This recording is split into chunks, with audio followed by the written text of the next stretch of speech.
পদত্যাগ করতে চান রাষ্ট্রপতি শাহাবুদ্দিন।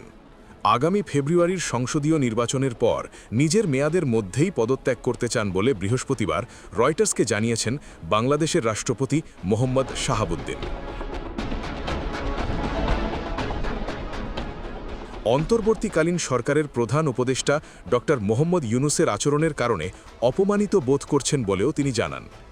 রাষ্ট্রপতির পদ দেশের প্রধান রাষ্ট্রপতি হিসেবে সামরিক বাহিনীর প্রধান হলেও এটি মূলত আনুষ্ঠানিক এবং কার্যনির্বাহী ক্ষমতা প্রধানমন্ত্রী ও মন্ত্রী পরিষদের হাতে থাকে।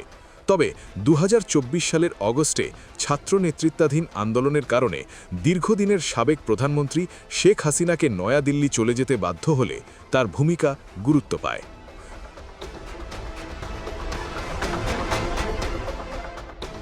৭৫ বছর বয়সী শাহাবুদ্দিন ২০২৩ সালে আওয়ামী লীগের কার্যক্রম নিষিদ্ধ দল মনোনয়নে বিনা প্রতিদ্বন্দ্বিতায় ৫ বছরের জন্য রাষ্ট্রপতি নির্বাচিত হন। তবে আওয়ামী লীগকে ফেব্রুয়ারি ১২-এর নির্বাচনে অংশগ্রহণ থেকে বিরত রাখা হয়েছে। রাষ্ট্রপতি জানান, আমি পদত্যাগ করতে আগ্রহী, আমি বের হয়ে যেতে চাই। তিনি বলেন, নির্বাচন পর্যন্ত আমি আমার দায়িত্ব পালন করব, কারণ এটি সংবিধানগতভাবে ধার্য রাষ্ট্রপতির পদ।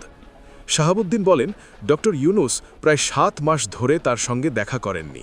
প্রেস বিভাগটি তাদের কাছ থেকে সরিয়ে নেওয়া হয়েছে এবং সেপ্টেম্বর মাসে তার প্রতিকৃতি বিশ্বের বিভিন্ন বাংলাদেশি দূতাবাস থেকে সরিয়ে নেওয়া হয়েছে।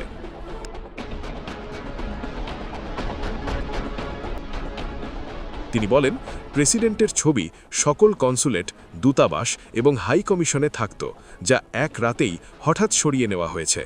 এটি জনগণের কাছে একটি ভুল বার্তা যায় যে রাষ্ট্রপতিকে হয়তো সরিয়ে দেওয়া হতে পারে। আমি অত্যন্ত অপমানিত বোধ করেছি। রাষ্ট্রপতি জানিয়েছেন, তিনি প্রধান উপদেষ্টাকে এ বিষয়ে লিখিতভাবে অবহিত করেছেন, কিন্তু কোনো পদক্ষেপ নেওয়া হয়নি। তিনি আরও বলেন, আমার কণ্ঠ রোধ করা হয়েছে। শাহাবুদ্দিন বলেন, তিনি নিয়মিত সেনাপ্রধান জেনারেল ওয়াকার-উজ-জামানের সঙ্গে যোগাযোগে রয়েছেন।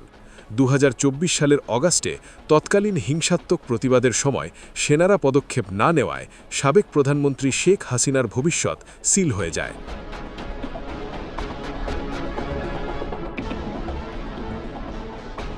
রাষ্ট্রপতি বলেন, যদিও শুরুতে কিছু ছাত্র প্রতিবাদকারীরা তার পদত্যাগ দাবি করেছিল, তবে সাম্প্রতিক মাসগুলিতে কোনো রাজনৈতিক দল তাকে পদত্যাগের জন্য অনুরোধ করেনি।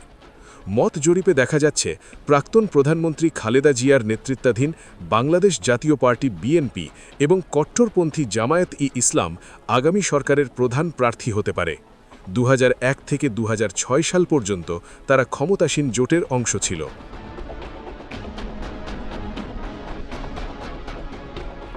দীর্ঘদিন ক্ষমতায় থাকা শেখ হাসিনা পদত্যাগ করার পর তার সঙ্গে যোগাযোগ করেছেন কিনা প্রশ্ন করা হলে শাহাবুদ্দিন কোনো মন্তব্য করেননি।